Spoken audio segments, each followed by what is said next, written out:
10% ముస్లిం బీసీలు కలిపారు. నీ అయ్యే జాగిరా మీ తాత జాగిరా?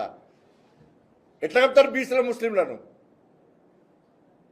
ఏ బీసీ సంఘం ఒప్పుకున్నది? అలా ఏమైనా బీసీ సంఘాలు ఏ ప్రభుత్వానికి అడుగులు మొక్కలు బీసీ సంఘాలు ఇలా బీసీలకు అన్యాయం చేస్తున్నారు. ఏ ఒక్క బీసీ సంఘం మాడతలేదు. అరే రాజశేఖర రెడ్డి ప్రభుత్వము 4% రిజర్వేషన్లు ఇచ్చి ముస్లింలను బీసీలకు గుర్తిస్తే హైదరాబాద్లో ఘోరమైన అన్యాయం జరిగింది హిందువులకి. అలా 30 మంది జిహెచ్ఎంసీ ఎన్నికల్లో 30 మంది హిందువులైన బీసీలు గెలవాల్సిన స్థానాల్లో ఇలా ముస్లిమ్స్ గెలిచిరు. ఇవాళ మీరు 10% రిజర్వేషన్లు ఇచ్చి 10% ముస్లిం బీసీలు కలిపితే ఏ గ్రామంలో ఏ వాళ్ళ సర్పంచ్ ఎవరు గెలవడు? ఇవాళ బీసీలు హిందువులు ఏ సర్పంచ్ గెలవాడు? బీసీలు ఒక్క కౌన్సిలర్ గెలవాడు, ఒక్క కార్పొరేటర్ గెలవాడు, ఒక్క జడ్పీటీసీ గెలవాడు. రాసి పెట్టుకోండి. అయిపోయి ఓట్లు ఒక్కదికి వేసుకుంటారు వాళ్ళు.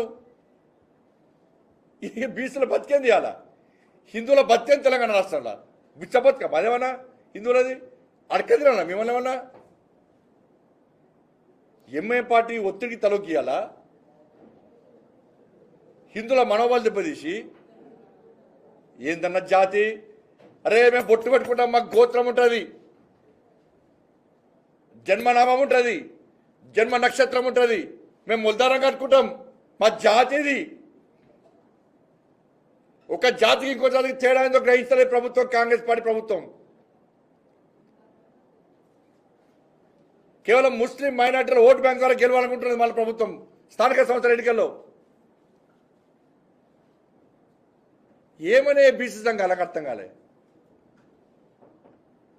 మేము బీసీలు ఉత్తరిస్తాం, మాదే బీసీ సంఘం, మేము చెప్తానే బీసీలు ఓటేయాలనే సంఘాలు ఏడమైనాయి. 46% ప్రభుత్వం తీసుకొస్తే ఇలా అగ్రవర్ణాలు ఉన్న